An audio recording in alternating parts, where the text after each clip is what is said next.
Hey guys, welcome back to Sad Dad.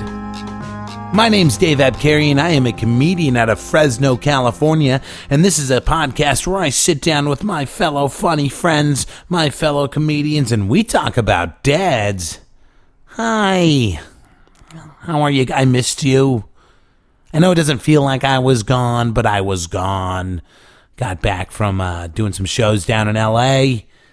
That's where I was coming to you from last week with my episode with Sasha, which was a really, really fun episode. I think I got a few listeners out of that, actually. A few new listeners out of Orange County. So if you're newly listening to this show, thank you so much. I've seen a lot of activity on, you can track downloads and stuff on your via your RSS feed.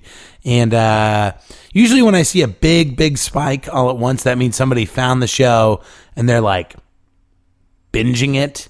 And I think I saw a few binge spikes in the data there. So thank you guys and for coming over. I think I got a few crossovers. Tom Goss being on the Mean Boys podcast. I think I got a few new folks from there. So again, if you're new, welcome. Appreciate you guys tuning in. Glad to be back home. I had a lot of fun. Down in Southern California hanging out with my friends. But it's good to be back. I'm a little tired since I've been back, I haven't stopped performing. I came back, got back in on a Saturday afternoon, and I had a show Saturday night at our regular spots here in Fresno. And then we had our Sunday show, and then our Monday show, and then our Tuesday show. Tonight I have off. It's my first day off from comedy in, I think, 13 days. I was counting that today, so it's cool. Gonna hang out with the kiddo tonight and picking her up from school in just a little bit. So feels good. Did a lot of really, really neat things. Hung out with a lot of really, really cool people, but it's good to be back home. Had that chat last week with Sasha. And again, she's a young comedian out of Orange County, and she was a ton of fun. And I thought, I could do that here too. There's a lot of young comedians. I just like the excitement. They're so excited to be doing the thing they're doing, and it's neat. I mean, Heath, I don't know. Heath is relatively new. He's less than a year in, but he's a pretty experienced guy. He goes up a lot, and we really stretch him here too. We make him do a lot of hosting here, and hosting. If you're just my number one bit of advice for anybody that's thinking about getting into comedy or just started doing comedy and you want to know how to get good, start hosting. Anything, everything. I've done some real rough hosting gigs, guys, and they kind of suck in the moment. But I mean, even if they're not comedy related, just host. I don't know, host your grandma's birthday party or something. You know what? It doesn't matter. Whatever it is, just anytime you can get up in front of people, just do it. There might be a little bit of noise. Might be hearing some weird noise. I have this house, and behind my house there's a big, there's a bunch of land, open land that my dad owns, and he decided he's going to lease it for almonds, but they have to dig a new ag well. So I'm looking out my window right now at a bulldozer. So that's what's going on with me.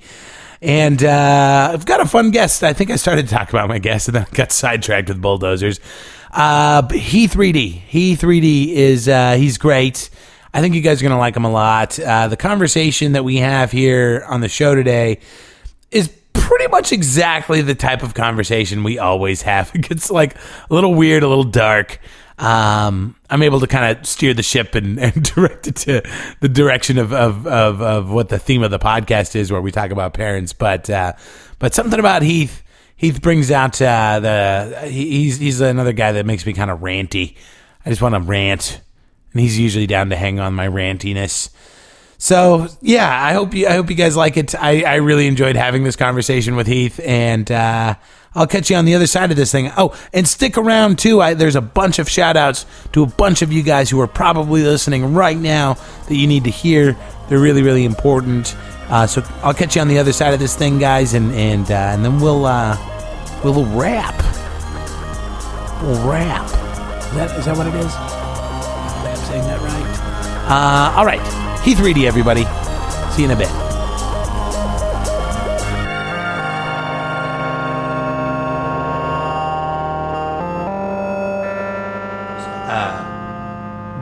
Did you tell your dogs what you were doing today? Yeah, probably. I don't know. I'm just, there's a chatter all the time. I think I'm just, it's almost like talking to myself. But you're talking to your dogs? Yeah. It's a very healthy, unhealthy thing, probably. What do they think of, what do you think they think you do? I don't know. I think they talk about me while I'm gone. Honestly, I think there's a lot of speculation between the two of them. That's fair. Do you feel like they think highly of you, or do you think they... I don't know. It's kind of strange because I got them when I was in that relationship. Right. And then I imagine it was the tumultuous teenage divorce years. Oh, yeah. Yeah. And there was there was not really a custody battle where there should have been. Sure. But, yeah, things got weird. Do you feel like they deal with rejection from your ex? You know what I mean? Like, do you feel like the dogs... I don't know. I think... are resentful? We really want to give our dogs... We want to personify them. Yeah. In ways that I think it's more for us. Sure. I just don't think there's a lot going on in there. No, you're probably right. We probably anthropomorphize way too much with those things. Yeah. But they seem like nice dogs. I mean, they seem... Yeah. Have they been tearing shit up like... It's tough in a one bedroom, second floor. Yeah. You and two enormous dogs. Yeah. Does it take a toll on the personal life? Oh, absolutely. Yeah. Yeah. I don't know what I'm going to do when it's time to move. Because it's created kind of this roadblock. For sure. Yeah. Well, scoot up to the mic a little bit. I've been recording it for a little bit there. Oh, okay. That got dark way faster than You had to have known. I didn't know it's going to take that turn. I thought we were going to talk about dogs. I'll try and keep it this side of... So you're Heath Reedy. Yeah, that's me. That's you, man. When did you start? You started in November? It was November of last year, yeah. It's coming up on a year. I've always felt a kinship towards you because I always felt like you and I, our styles are the most closely similar. You know, we got really good at bouncing shit off each other. Yeah. And I've been trying to get like younger comics on the show because that's something I've talked to a lot of old salty people, you know. Yeah. And I don't mean salty in a bad way. I mean like seafarer, like a ship captain, salt encrusted people. People that have been doing it a long time. So last week I sat down with a gal that was pretty new to the Orange County scene, and I was like, oh, this was fun. Like, I was like, oh, I should talk to people that are like still excited about doing comedy. Yeah. Although I don't know how excited you get about much. No, it's exciting. It's still. It doesn't even feel like it's been a year. Yeah, man. It's really weird, and it's kind of taken over. It does. It's like the one thing right now. Yeah, and you're grinding away. You skipped Sunday. Yeah. You got to take a day off once in a while, huh? Yeah, I still have those, but I think there was a point where I would kind of disappear for a couple weeks. Yeah. And I just hit the point where it was like I couldn't anymore. It just kind of... You were ignoring my phone calls. That hurt the most. It's okay. Yeah, I kind of just slip into isolation. Yeah. A little bit. Was that you kind of like growing up? I mean, would you kind of do that and just be like, Mom, I don't really want to talk to anybody right now? Yeah, well, I don't know. When I was young, I was in sports. I was a swimmer. Oh, okay. Kind of thrown into that very early. Yeah. So from age like 6 to 12, I was just underwater all the time. That was it. And that, seriously, like, that was my evenings. Wow. We'd drive a half hour to swim practice. I would swim for an hour and a half and drive home and go to bed. Yeah. I mean, it's very, I don't know, like being underwater, you don't really think about much other than like staying alive. It's kind of nice. No. Yeah. And I think that was, I don't know how much I enjoyed it. I just kind of started doing it. But I think that it does one of two things. It's either going to like create a very self-aware, thoughtful person, or you're just going to learn to totally shut down. Yeah, right. I'm going underwater for a little bit. Yeah. Fuck this noise. And so I think it created like a certain hyperactivity. Interesting. Yeah, you have never quite found an outlet. Yeah. It's this weird duality of real life and then kind of murky underwater noise, and yeah. It just kind of dulls everything. Yeah, I could see that. That's interesting. And at that time when you were doing the swimming thing, where were you? Like, were you out of Southern California at that time? No, or? I actually grew up in Denver. That's right. Yeah. And what were you like a comedy nerd growing up? I always like to ask that question. Yeah, I was into it. I remember the Comedy Central specials, and it was something I kind of just had to watch on my own. Sure. I really kind of envy the kids now that everything is just at their fingertips. Yeah, right. I feel like I would have been so much more into it early on if I could have just sat on my phone all the time and watched it. Yeah. I'm making up for lost time now. Well, and I always thought of you, you're a comic, but I've always thought of you equal parts comedian and equal parts writer. Not that comedians aren't writers, but for you it always seemed like writing and literature always held up. I mean, was always really important too in the things that you wrote and performed. Yeah. I mean, that's what I went to school for. Spent a lot of time, creative writing, emphasized in poetry. Yeah. And do you still like poetry? I kind of burned out on it. Yeah. And I feel so lucky to have started doing the comedy thing. I really needed that, though. I needed to spend years writing really bad poetry. Sure. To learn to take an idea from A to B. Yeah. And that's fair. I asked Theo Manhattan this really dumb, ignorant question, and I'm going to ask it of you also. Like, poetry, what's the deal? Like, what is it? What for you when you were really into it? Like, what was the appeal of it? Because I've enjoyed poetry, but I've never. It's never occurred to me to like sit down with a book of poetry. You know what I mean? Yeah, I was never into reading it. I had a teacher in high school who he just had a picture of Bukowski in the classroom, and just like he just had this picture of like this disheveled old man on the wall. And one day I just asked him, I'm like, what is this? Yeah. He's like, oh, that's Charles Bukowski. That's a poet. And then he gave me a book that he probably shouldn't have. I don't think it was an okay. Like now, I don't think it'd be okay. Sure. Some of the stuff in that collection was. It was a Bukowski collection. Yeah. And, wild. But I don't know. When I started writing poetry, it was like I really wanted to be Bukowski. And I think that's true for anybody who's starting to write. Like, you have like your one influence, and then you work really hard to become them, and then you have to work really hard to break that. Yeah, right. And like, so elevate past it. Yeah. That was another thing that I liked coming to comedy, because I really thought that you'd get so much criticism about your poetry being too much like A or too much like B. Yeah, right. Really trying to emulate. And so, like, that was the last thing I wanted to do. Sure. Was kind of, I don't know, because I think we all did. For me, I really remember when Dane Cook was a big deal. Yeah. And everybody was Dane Cook. That's if you were a class clown, you were Dane Cook. And I was that, I think, for a while. Yeah, right. With Bukowski? Or with Bukowski and then with Dane Cook. And it's a funny sentence.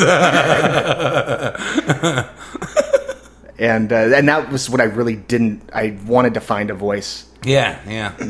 And there's I don't know, because you and I have similar taste in music in that we like really. I mean, we love emo, we love screamo, we love. And I mean, for you, were there a lot of like parallels in like the emotional elements of poetry and what was happening in some of the music that you were listening to?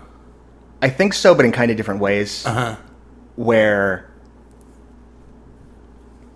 music was such a funny thing around like the time when I was like 8 years old, between 8 and like 15. You had bands like Blink-182 that I think ended up defining a lot of kids. Yeah, for sure. And yeah, I think fair.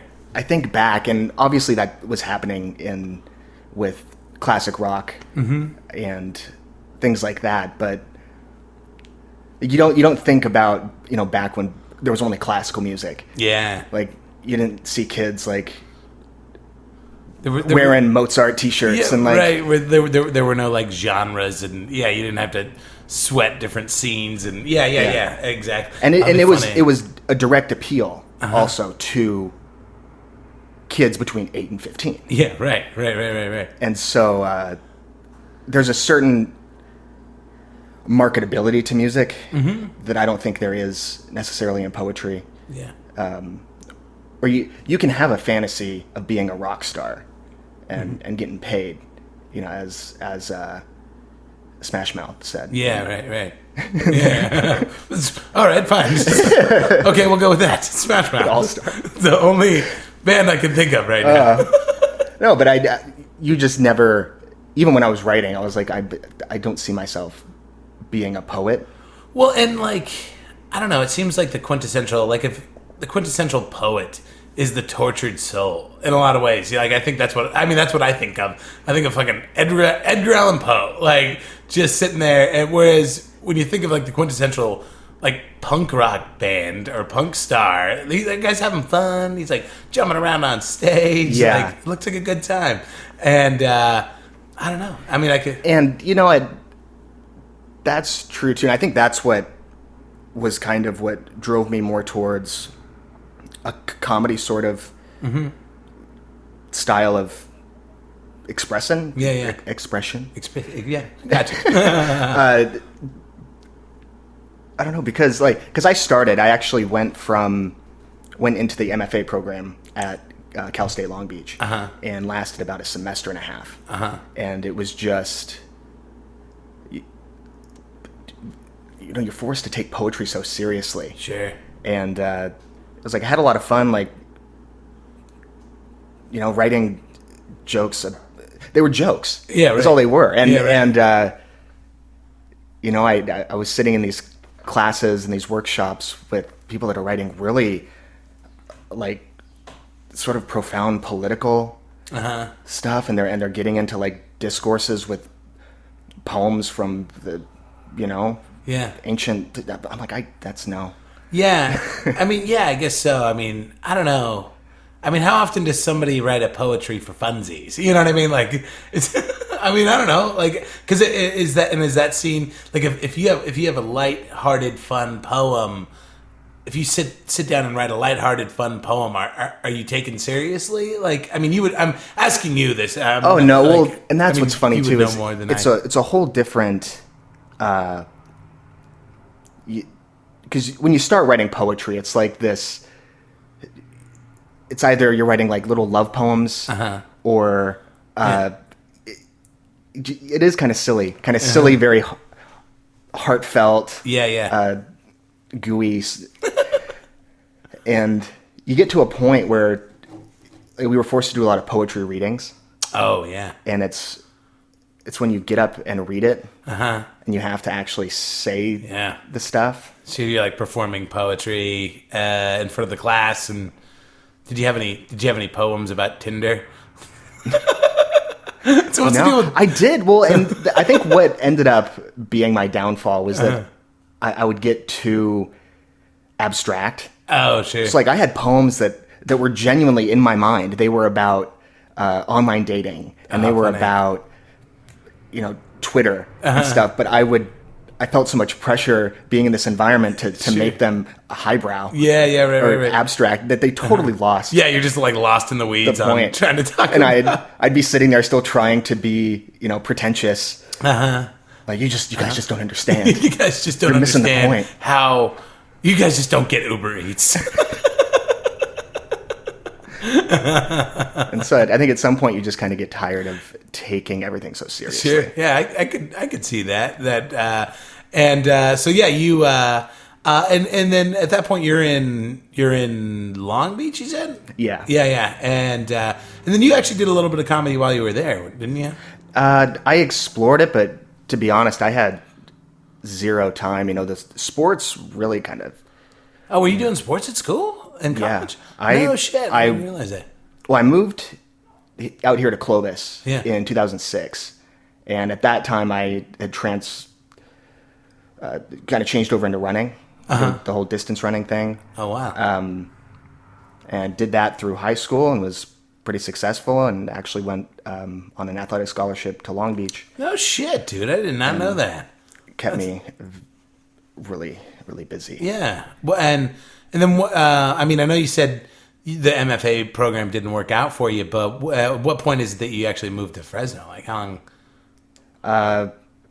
Right after that. I moved back here because my parents were still here at the time, so I kind of. Oh, so your parents. Well, we'll get into that, I guess. But yeah, well, that's wild, man. And I'm trying to remember. I think I missed you the first time you went up. I think Danny saw you. I think it was Grog's, right? No, it was DeChico's. Was it really DeChico's? Yeah. And I remember like Danny coming out and he was like, Dave, you got to see this new guy. And I was like, I missed him. I'll catch him next time. And then I missed you the second time too. And it really wasn't until like maybe your third or fourth time up, I was like, this guy's great. Like I love this guy. And I do. That is one thing I do admire about your comedic style is it tends to come from a very vulnerable and personal place. I mean, you've got a few out there bits, but I would say the vast majority of what you write comes from somewhere inside you versus observational, like in an exterior way. And I mean, that's something I've always wanted to. I mean, that's what I actively try to achieve in my writing too. And so that's why I think I kind of glommed onto you very, very early on when you started coming around. So yeah, I mean, and I think for you, I mean, that's gotta. I mean, your writing background has to play into that, right? I mean, as far as your comedic material. And I just don't know a lot of things. That's fair. I feel like I kind of just spent 23 years in my own head. Paid very little attention to things outside of books and fiction. Like I know nothing about politics or anything. The only news I get is because I have a kind of weird obsession with like conspiracy theory. And so that'll give you kind of it's a barely working knowledge. Yeah. Of kind of how everything. I mean, I think you're just inside. I think you're just inside this time frame. I was looking at it. I was thinking about it last night. There is like a very specific age group. I would guess maybe 25 to 40. Maybe it's smaller than that, but that was just there at really active in the Wild West of the internet. Like people older than that are they're seeing the very corporate, very sterilized version of everything now is possessed by shares and likes and retweets and views and then younger people obviously were late to the game just because they were too young to be playing around on the internet. But yeah, it really was kind of like a magical time. I would guess it probably peaked between like 2002 and like 2008, where it was just nuts. Like I don't know. And that was when things were great. Yeah. I remember. And the internet was truly, my fondest memories are when I still had dial-up. And it was E-Bombs World. Yeah. Just these weird, strange sites where you really had to be discriminating what you were going to spend your time doing. Yeah, right. Because you didn't. You had like this, you know, you had only so many coins in your pocket to spend. And now we're just swimming in a sea of Wi-Fi all the time, and you can just be filling yourself with content endlessly. Sure. Yeah. And I wish it's great in some ways, but if I could snap my fingers and go back, and have the internet be what it it was, and just a free sharing of ideas. This is something I was thinking about the other day too, and I'll get your thoughts on it, because I just like going down these rabbit holes with you, because usually you have something meaningful to add. But like, I know like you see it a lot in comedy, and I think there's a general sentiment, and I still subscribe to it. But my feelings are changing on it a little bit, in that a lot of people blame baby boomers for especially a lot of like the misinformation and disinformation that gets shared. You know, I mean, you see your mom or you see your grandma or you see your aunt or whatever clearly share like a piece of fake news, you know, and you're like, come on, like this is clearly like propaganda. But we only know that because we were part of that generation that grew up and we started to see these things in their infancy, so we can kind of spot these things very intuitively. But then your mom got a smartphone. I mean, the proverbial mom, my mom, your mom, everybody's mom, got a smartphone, and then she was like, well, I want to download Facebook. So we showed her how to open up the App Store, and we helped her download Facebook. And then we helped her set up her Wi-Fi because she wasn't sure what the password was on that. And then we helped her, we showed her how to like upload a picture so she could start a profile. And then she was kind of up and running, and we were like, okay, see you later. And like, we didn't explain anything else. We didn't take the time. And so like lately I've been feeling like, oh, maybe millennials are more responsible for this than we realize, because we didn't take the time to explain to our parents what all this bullshit was on the internet, you know? And yes, there's a lot of truth to that, but also I don't think it was, at some point it just started creating itself. Sure. I think we kind of hit the on button. Yeah. And it just, it spawned its own. Yeah. Oh, yeah, it just does. Became... I remember when fake news was like The Onion. Yeah, and you could sometimes, there was a little bit of humor in that. There was a post that was just close enough that you could like almost believe it. Yeah. And there was a certain humor in that. And that's what fake news meant to me. Right. And now I don't even know what fake news is anymore. Sure. I feel like it's an empty. Yeah, and it's just so innocuous. Like I remember just a few weeks ago, I don't know if you and I talked about this, but I saw that my mom, not my mom, but one of her friends had shared this post that was clearly some right-wing agenda type thing. And I remember like, I was like, I should really, and my mom had commented on it and she liked it. And I remember like, going to the root profile that had posted the meme that had been shared a million times. And like, if you looked at this guy's profile, like the picture was a guy that looked about my mom's age, just sitting at a keyboard. Did we talk about this? I think we did. Yeah, I think so. Yeah. And it was, sitting at a piano keyboard, just kind of like smiling. He's fat. He's got a gray beard. And he had a few other pictures of himself. And then, but if you looked at his profile, like if you scrolled through his profile, between like 5 a.m. and 6 a.m., he posted, I counted them, he made 53 posts. And they were all like right-wing, like kind of like alt news, like type of bullshitty posts that were clearly meant to like machine gun something to go viral. Mm-hmm. And then you scroll past that storm of posts, and then it would be like, I love cats, like cats, and it would be a funny cat video, and then you wouldn't have anything for a day or two, and then you'd scroll back down a little bit further, and you'd see that 4 days before his last like storm of posts, he had another storm of posts like that. Mm-hmm. And I was trying to show my mom, I'm like, this is what it looks like. This is what Russian like bots look like. These are not real people. Yeah. And she was like, I almost had her though. Like I'm like, she was like really starting to understand it. And I'm so sorry I'm ranting like this. Yeah. And like I felt like she was just like right there. Like I had her. And then right as she was just about to get it. She was like, well, they do that on both sides.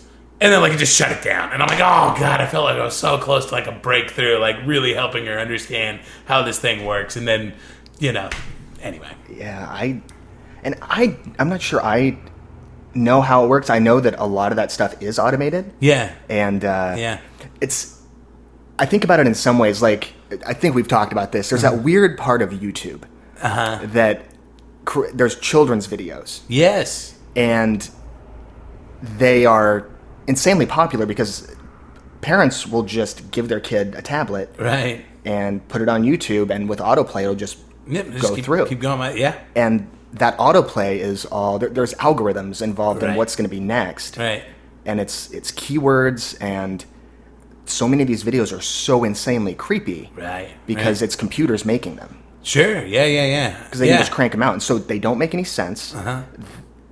And just there's no way to really express without seeing it. Just how troubling this is. And so when I see clickbait, and especially like the political sort of clickbait stuff, I wonder how much of that can we blame on people? Yeah. How much of this is just content being generated based on an algorithm and just things getting slapped together? And when I see things like that, I'm like, is AI already here? Yeah. Is we already living in it? It's just, I thought there'd be more lasers. I wanted a giant robot with tank treads shooting laser guns at me. Well, and we think... Instead I have Midwestern, like, fat Midwestern people but posting weird Is it not strange to you that not that long ago, 10, 15 years ago, we were living in a different world? And you can maybe say that for any 15-year period of time. Sure. But this seems to be different in a really fundamental way. Yeah, it's weird. Like, it's a real weird time. Like, and it's even weirder too when you think about the fact that, like, if you think about, like, what it takes to, like, evolve, like, what evolution really and truly is, which is a biological adaptation due to pressures of environmental pressures. Yeah. Like, we haven't really felt any environmental pressure really since we stopped being hunter-gatherers and started farming. You know what I mean? Yeah. Like there's at no point, like, we haven't started selecting for, like, thumbs, like a girl's ability to tweet. Like, I don't really care. Like, that doesn't really factor into my decision. Like, so we haven't gotten to the point where we've had to, like, really adjust for technology yet. Like, we haven't really been forced to do that yet. So we're literally like farmers working with highly intelligent machines. We're just peasants, I think we've adjusted in ways that are much more internal and psychological. Sure. Where, we're not sprouting extra thumbs and stuff, but I think we're all operating at a base level of technological addiction. Well, sure, but at the same time too, there's got to be, like, an upper limit, right? You know what I mean? Like there's got to be an upper limit to our capacity in all of this, because we're not like specifically designed as an animal, as an evolutionary, as a product of evolution to deal with technology. Well, you can think of it as evolution. I think it was evolution until it became a de-evolution. You think we're going backwards? I think we crested. I do think there's a point where you become so reliant on these things. Like, I know personally, my attention span is shit. Yeah. It hasn't always been that way. There are certain things, just the fact I used to have to remember my friends' phone numbers. Something as simple as that. Everything's... But, like, how much of that is going to seep into your genes? You know what I mean? Like, I don't know. Like, it's not going to... I think that's just a weird byproduct of what's going on right now. I don't know that... But I think if you... your kid... I get what you're saying. You know what I mean? I think we're very different psychologically, but biologically, we haven't really changed. And maybe... And it's... At the same time, it's easy for us to look at it, because my experience was the most technology I had was a Tamagotchi and a Game Boy for a long time. Yeah. And then it kind of came to us where now, being a sub, being in the classroom, you've got first graders and they're all on tablets all the time. It's wild. And so when you're kind of born into it, did you have that weird did you ever have that weird eureka technology moment where you're like, holy shit, this, I remember mine was when I just saw an advertisement for it, but mine was when you could take your cell phone camera, take a picture, and then upload that picture to social media immediately. And up to that point you had to you had digital cameras, but you had to take the picture with your digital cameras, go home, upload it to your computer, and then from your computer you could upload it to MySpace. But I remember I remember it happening very slowly. Yeah. It was you'd come to school one year and everybody had the razor and then the chocolate, and there'd be subtle features like Bluetooth was then a thing, and then I think that was the point where I shut down. I wanted nothing to do with it. I didn't understand it. And it's up until a few months ago, I was still using a BlackBerry. Oh, that's right. Older BlackBerry. You sure were. It was fucking terrible to get a hold of you. And so hot. I fought it. I really fought it. But you reach a point you can't. And I think that's kind of where I'm at with it. Is I know that I have a very definite inability to operate in this world without having a smartphone attached to me at all times. Right. Dude, in that same vein, I'll tell you just a quick anecdote, and then I'll ask you about your dad, I promise. But my ex, she was similar in that she didn't want a smartphone for the longest time. Most of our relationship, she didn't get a smartphone until after we broke up. And I remember we took a trip to San Francisco, and my phone just died. The battery overheated and my phone died.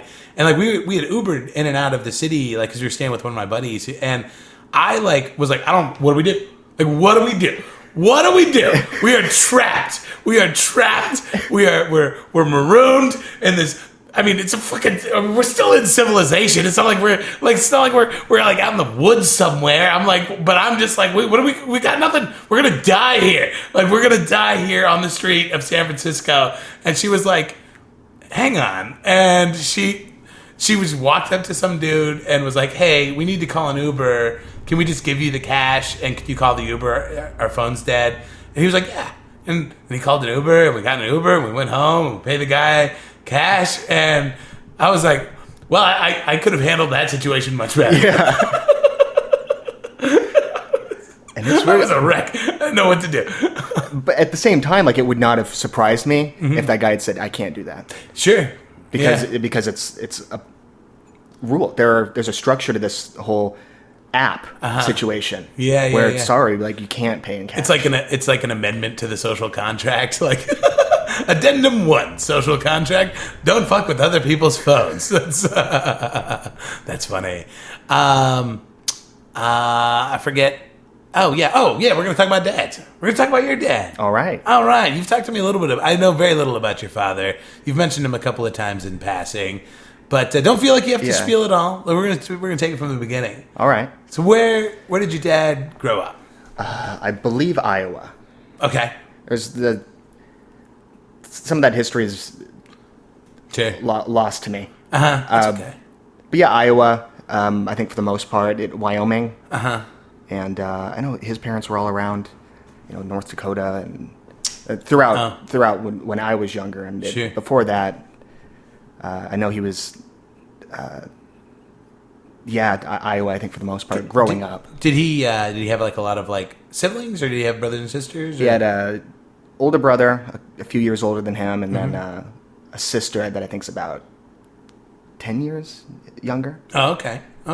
And what were his folks, your grandparents? Were they cool people? Were they good parents? Yeah, they were super cool. Very, very supportive, and I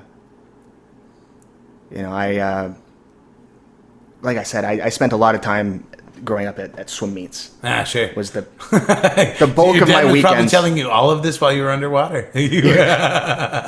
Well, but what I'm saying is they were always very supportive of me. Oh, gotcha. And I kind of get the same vibe that he kind of was raised in a similar. I get what you're saying. Yeah. Similar supportive. So, and like, did they have like like a family business or anything out there in Iowa or North Dakota? I believe my grandparents were involved in lumber. Lumber, huh? All right. Yeah. Was your grandpa lumberjack? No, to be honest, it was the business side of things. Sure. But I'm Be cool. again Be cool if you're descendant of a lumberjack. Yeah, and I hope to learn a lot more. My grandpa kind of gave me indications that he was writing a memoir. Wild. And apart from that, I don't know where that's at. Sure. And it's being writtenness. But, That'd be cute. That'd be kind of cool to read your grandfather's memoir. Yeah. Yeah. And so what was your dad into growing up? Do you have any idea? Was he a swimmer too? A swimmer. Oh, no shit. Yeah. Oh, wild. Yeah. Yeah, so and he took it all the way, he went to Nebraska to swim. Is Nebraska the big swim state? It's one of them. The Midwest is I feel much more. It's a whole different world in California. Yeah, because we don't play lacrosse really here. We don't. Swimming is kind of like an afterthought, and it's outdoor, which is weird. Yeah, I had very few outdoor swimming experiences. Growing up. And then I moved moved here, and everything was outdoor here. Yeah, because I'm trying to think if there's even any indoor swimming pools in Fresno, and I can't think of any. Yeah, because the only place I've ever even seen those is in movies. Did you ever see that? What was it? Was it Are You Afraid of the Dark or Goosebumps that had that one was like a legit scary episode with the ghost in the pool. Oh yeah. Fuck. And then there's a big reveal at the it was anyway. I loved that stuff. Yeah. And so your dad was a swimmer. That's rad. Yeah. And that was did he do that all the way through high school and up until he had a career-ending injury at sort of the beginning of his college career, and so that sucks. Didn't swim after that. Was he injured while swimming, or did it happen out of the pool? I'm not sure. I'd probably conditioning. Oh, sure. Something along those lines. And so he was in school though. What was he studying? I'm not sure. But both my parents ended up graduating from Wyoming, University of Wyoming. Yeah. Well, they really were all over the place. It was just a liberal arts. Yeah, And how did he end up meeting your mom? It was they met in Wyoming when he had come back from Nebraska, and from what I understand, I want to say they met at a bar, something along those lines. And I know that he had to work at it. Did he? From the stories I've heard, it was It was something that these days would probably be a Me Too. Yeah, I've had those conversations with people. Like it's way different now. Because you hear stories about dudes back in the day getting phone books and like looking up every woman with that name to get her phone number and calling. It seems very easy to be discouraged from it now. Like when you get a no, there's not much you can really do. Sure, and that's probably how it's intended to be. You know what I mean? Like, no means no. And whereas back then it's like, oh, she's playing hard to get, and it was a whole different and I really don't want to paint it that way. So I don't think it was a Me Too thing. That was more offhand than my dad like hiding in her bushes, Well, that's fair. And so they're in Wyoming. They meet, and then where do they? And then they both end up graduating college. Mm-hmm. Right? They either met towards the end of college or right after. My mom is a few years older. So I'm. Yeah, I don't know. So a lot of that history, I just don't. All right. What? And then what? After college, what do they end up doing? They started a family. Started a family. What kind of work did your dad go into? He went into. He's a Fed. Is he really? Yeah. I feel like you've told me this before. Yeah. So he's always been. I think he started IRS and ended up becoming a special investigator No for shit. the U.S. Treasury. Yeah. And really just climbed. Did he that ever whole talk thing. about his cases? Like, No, it was always kind of a mystery Was to it? me what he did. And I never really took an active interest. and I think it's tough being, unless you're inclined towards sort of what is it, criminal justice? Yeah. That was never my... He had to have graduated with more than a liberal arts degree, right? To be doing that? Like, I don't... No, as far as I know, just... Really? You don't have to have a background in criminal justice? I think it's one of those experience things. I think you start... Wow. Kind of, and then you work up God damn it, Nick. the steps. First he's painting pictures and writing poetry, and next he's fucking busting mafiosos for... It could very well have been a money. Bachelor of Science. Yeah. It was one of the two. Your dad's an interesting dude. Like, come be on a podcast about your parents. Do you know anything about them? Yeah, literally, you shockingly little, but that's okay. We'll make it work. Dude, at least your dad is alive. I've worked with less, promise, and it's been fun. I had a very interesting relationship with my dad. Yeah, that was actually my next question. And I know you have siblings. Where do you fall in the sibling? Is it just... It's me and my younger sister. Okay, got it. So you're the one and only boy. Yep. Yeah, and you're the oldest. Yeah. Okay. So I was, in a lot of ways, the archetype of guinea pig. Uh-huh. You know. Were they in Denver because that's where like the National Mint is? One of them? I'm not sure what took them to Denver. I know that I was born in Wyoming. Okay. And I was born with a lot of... My insides were kind of scrambled. Oh. And so I was actually immediately helicoptered to Denver. No to shit. the Children's Hospital there. They're like, I guess we live here now. Yeah. Wow. And I think the move then to Colorado happened shortly after that. And I think I lived in Green River, Wyoming until I was a couple years old. Sure. And then from then on, we were in Denver. Gotcha. And I totally derailed you. I always hate it when people, like hosts do that to their guests. I totally derailed you. We were about to talk about the relationship you and your dad had. Yeah, he's an investigator. Yeah. That's what he does. Yeah. So I think that's going to, if you can imagine like living with Chris Hansen, where at any time, like, it's like instead of To Catch a Predator, it was like to catch your teenager doing anything. It was always like walking, you never... Was he always asking weird, like open-ended questions? Like, because that's how he would kind of communicate with me. He was very, it almost felt like whenever he would need to talk, it was always very formal. It always felt kind of like Chris Hansen-esque. Yeah, like, have a seat. Yeah, have a seat. Yeah. Just kind of pop out from nowhere. And he'd have files. Yeah, right. Like, you don't know how much he knows, and you're trying to play your cards safe, but try not to get caught in a lie. Yeah. I think, like, obviously the stakes were higher at times than others. Sure. But I always go back to the time, I want to say it was Superbad, when Superbad came out. And I went to go see it, and I was not yet 17. And we snuck in to go see Superbad. Yeah. And I told my dad we saw Mr. Bean's Holiday. And he immediately called bullshit. Wow. Yeah. And so I got home, and I think in some ways it made me a good liar, and in other ways I gave up on lying entirely. Yeah. Because that was like my first experience of like, I can't lie to this man. Yeah, sure. Like, I mean, that's good, I guess. I mean, obviously you want to be open and honest because you want to be, but have to be works too.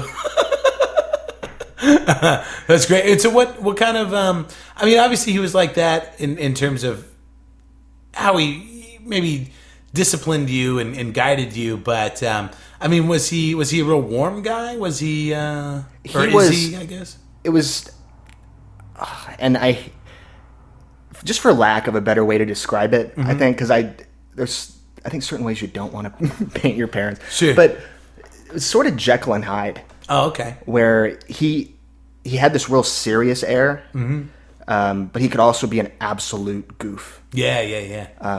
Where he had an interesting sense of humor. Somewhere between totally goofball and completely morbid. Yeah. Where there were, he loved to hide and scare me and my sister. Jump out and scare you. Yeah, there were times when he'd commit to it. You talk about committing to a bit, where I'd be like, "Where's Dad?" And then 15 minutes later, he'd pop out of my closet after I got comfortable in my room. He's sweating. Got ya. He's like just about suffocated in there. That's so funny. Oh man, yeah, he sounds like a cool dude. I mean, it sounds like he was the dad you needed him to be when you really needed him to be. And I don't know. He kept me focused. Sure. Yeah. I think I easily could have, because there was a window of time between when I didn't want anything to do with athletics anymore, and I totally was like, I'm done. Sure. And totally became just a skater kid. Yeah. You know, and gravitated more towards that whole thing, and I think I could have easily have completely lost focus. Yeah, and I mean, and how did he take two things? How did he take either your step back from sports, and then how does he feel about your comedy? Are you doing? You know, they know I'm doing comedy. I haven't yet really shared a lot with them. Yeah, there's some they moved out to Texas. I think if they were still in town, sure, there'd be a proximity sort of support. Yeah. So you haven't had the show where you have to perform in front of your parents yet. Well, and also my dad was one of these. We couldn't cuss. Huh. Okay. And the rules were sort of weird on that. You know, it was like it depended on the day a little bit. It depended on the day. Yeah.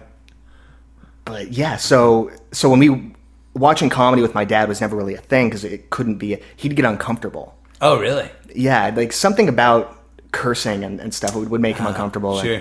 And so watching a comedy special that was constant fuck this, fuck that. Yeah, right. Yeah, you're not watching Eddie Murphy or Raw. You're not gonna watch Raw. And I would try and push that boundary. With him, because there were certain things, and I think that's the big frustrating element of my relationship with him is that we don't have a lot in common. And so it's tough. Yeah. When trying to find those little things. Sure. Because most of my conversations with him growing up were about sports. For a long time he was my coach as much as he was my dad. Sure. Yeah. And so that was kind of our working dynamic. Yeah, and then when you left sports, I didn't leave forever. Sure. It was kind of that was like a mandated thing, like you are gonna do sports. Yeah, right. And and kept up with it and had some success, and I'm grateful for the opportunity it gave me to go to school. Sure. Yeah, and all absolutely. That. But at the end of the day, man, if I could go back, I think I would have stepped out of sports a lot sooner. Yeah. And tried to, I think, get more support. Not support necessarily, but just kind of go a different way with things. Because I think there's so much to it. I feel like I came to the game kind of late on certain I just didn't pay attention to a lot of what my friends were into. And right. Do you I was going to ask you more about the comedy thing. I mean, was there ever a point where you guys ever watched any comedy together? Or? Yeah. I would try and turn him on to stuff that I thought was really funny. And it's tough when because as much interest as I had in stand-up and that kind of stuff, and sketch comedy and the Mad TV and all that. Yeah, right. I had just as much interest in viral videos and that kind of stuff that he found no humor. Yeah, just doesn't. A lot of adults. I think that was a new sort of humor. Sure. I mean, and so much of the viral videos, ironically, are almost like vaudevillian in their comedy stylings. I mean, it's just a bunch of people falling down and like getting up, and I mean, it's the same base level of humor. And do you remember Joe Cartoon? I don't think so. It was just this website, this animator would do these stupid videos about like some of the main characters were like stoner flies. Uh-huh. And it was ridiculous. It was so stupid, but I thought it was so funny.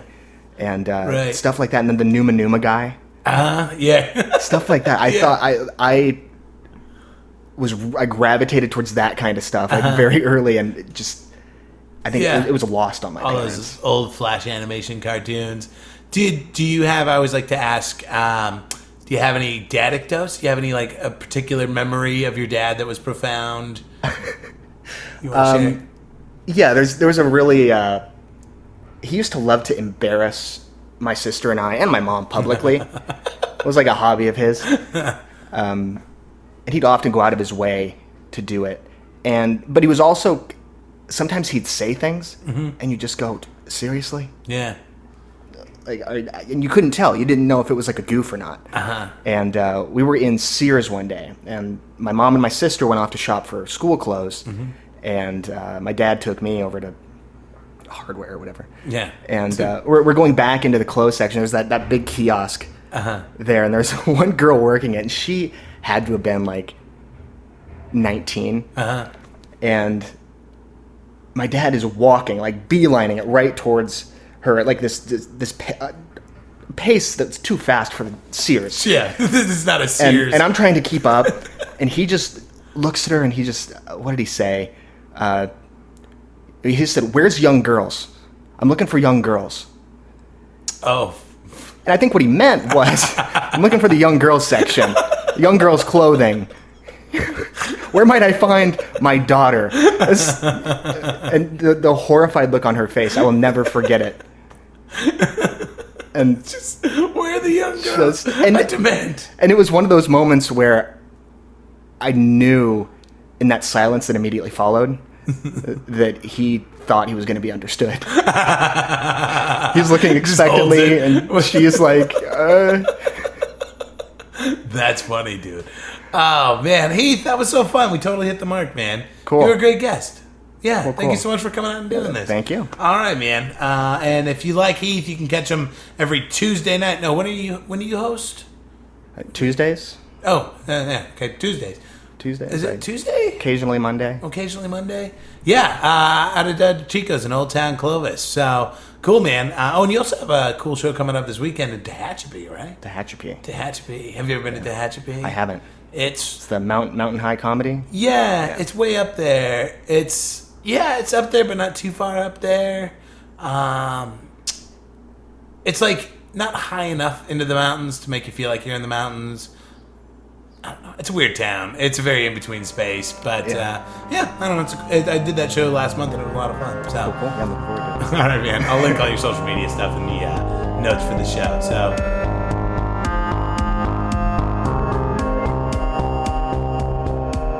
And we're back. Heath Reedy, everybody. He was great. Love that man. And, again, if you ever want to see Heath perform... he performs anywhere from 4 to 5 times a week here in Fresno. If you're from Fresno, you can check him out. We got to get him out on the road. Have him do some road gigs. So, again, thank you so much for listening. I've got a few things I want to talk to you guys about. I know I always ask my guests during the show, for their dadicdotes, their profound dad moments, and then I realized, well, you know what? I could ask you guys too. I could ask you guys for your dadicdotes. So if you have a profound dad moment that you feel like is worth sharing, you can email that. Just write it up for me and email it to me at saddadpodcast@gmail.com. And don't make it like 5 pages long or anything like that, because if I have to read it, it's going to take a while. I might edit it a little bit, just for the sake of time, but I'll try to keep the important stuff in. I might not. I don't know. We'll see what the responses are. This might not even be a problem at all, because I might not get any dadicdotes emailed to me, but we'll handle it as we as it comes. And if I need to give more specific instructions on how to send those in, I will. But for now, let's just throw it against the wall. Spaghetti. Just pitch me your dad's spaghetti. We don't talk much about dad's spaghetti, do we? We talk a lot about mom's spaghetti. Dad's spaghetti. Yeah. So, anyway. Oh, here's a fun thing. Back in the Tom Goss episode, he mentioned his mom working at the craft foods factory here in Fresno. And I mentioned that I used to work for a uniform delivery company, and that was one of my stops. And I mentioned how they made Capri Sun there, and there was this really, really intense smell when you would walk in the building. It's kind of like if you ever opened a packet of Kool-Aid, and you know that smell. It's kind of like that intense concentrate smell. It smells like the whole factory smells like that, but like way more intense. And I got an email from a listener. His name is Sean, and Sean has my old route. He has my old route at the company I used to work for, and he's now that's his customer, and he said it's every bit as intense as it ever was, as I remember. He said it's still super awful. He sent me some like pictures of the place, and it was just triggered all this weird like PTSD for me. So anyway, shout out to Sean for doing the Lord's work, buddy. Good for you. I know that job sucks. And pretty exciting for me. I got I'm awful at plugging it, you guys, but I have a Patreon. If you want to support this show, I have a Patreon. You can subscribe to the Patreon and give me X amount of dollars, whatever you want. I'd like to eventually build out for some special content for Patreon people. That'd be great. You know, I think I'd love to do like exclusives like Sad Moms. I want to do like bonus episodes where I have my guests tell me about their moms. And so, not that we don't talk about moms ever on this show, but it'd be kind of fun to do a deep dive on somebody's mom once in a while. And so maybe releasing that as bonus content, or I've got ideas for merch. Maybe if you become a Patreon person, I can send you some merch. I got to get all that together, but I need money before I can do any of those things. So if you want to become a patron, that'd be rad. Big shout out to my first patron, Jamie. Jamie, thank you so much. I really, really appreciate that. And you came in hot with a $40 a month Patreon contribution. So thank you so much for that, Jamie. You're the best. I'm not giving out last names of these people. I just try to spare them, but I want them to know who they are. They know who they are. And so thank you again so much, Jamie, for that. You are an angel. And I also, you guys left me some really cool iTunes reviews. They're really sweet. I was just going to read a few of them for you now. I got one from, and again, I'm super sorry. I'm way behind on reading these to you guys, but one really sweet one from Killabeezy. She writes, listening to Dave and his friends talk about real life reminds me of hanging out on the patio at the neighborhood bar. Laughs, honesty, realness. Well, thank you, Killabeezy. That's fun. That's exactly what I aim for with this podcast, is just making them conversations. Another one here from 8 Mile High Club, titled Comedic Gold. Dave continues to entertain week after week with his hilarious, insightful guests. It warms the cockles of my heart. Is cockles a bad word? I don't think it's a bad word, right? I might be thinking of a different word. It warms the cockles of my heart. How he gets each guest to say, I had a great time. At the end of each episode, keep up the amazing work and your comic bravado. Well, thank you, 8 Mile High Club. That's fun. That's a fun name, too. Here's another one from Jamie Sucks. Here's your... Oh, yeah. Here's your titled. All right. Okay, cool. I love this podcast. Dave is hilarious, obviously. Thanks, Jeremy. It is obvious, isn't it? But there's also something very empathetic and endearing about him that draws out these interesting, complex stories from other hilarious people. He's a great conversationalist and makes for very real, very relaxing listening. Truly can't say enough good things. The best. Oh, Jamie. I think that's a double shout out to Jamie. Yeah, thank you so much, you guys. That's awesome. If you can keep the ratings and reviews coming, I'll read your reviews out loud. Yeah. Well, I think that is everything. I think I've ranted. I think I hit all my talking points here. Anecdotes, emails, Patreon, iTunes reviews. And again, if you guys just want to message me and say hi, hit up that email, that saddadpodcast@gmail.com, and just say hi. Just say hi. Sean messaged me, and he got to see a picture of me. I sent him a picture of me back, dressed as a Border Patrol agent. So if you want weird, exclusive content like that, shoot me an email. So guys, thank you again. We'll be back next week. I know I mentioned last week that this week I was going to have Shaman Johal on. Super funny comic. Really, really cool guy. He and I had to reschedule. He's coming in later this week to do his episode, so I should have that one up for you next week. I've also got a few other comics that are going to be crashing with me this week that are pretty neat dudes, and I'll probably be sitting and chatting with them too. So we'll see, guys. I really want to get that Shaman episode up for you, though, because he's such a neat dude, and I really want you guys to get to know him like I know him. And I want to find out about his dad. That's what I want to do. So again, you guys are fantastic. Thank you all so much.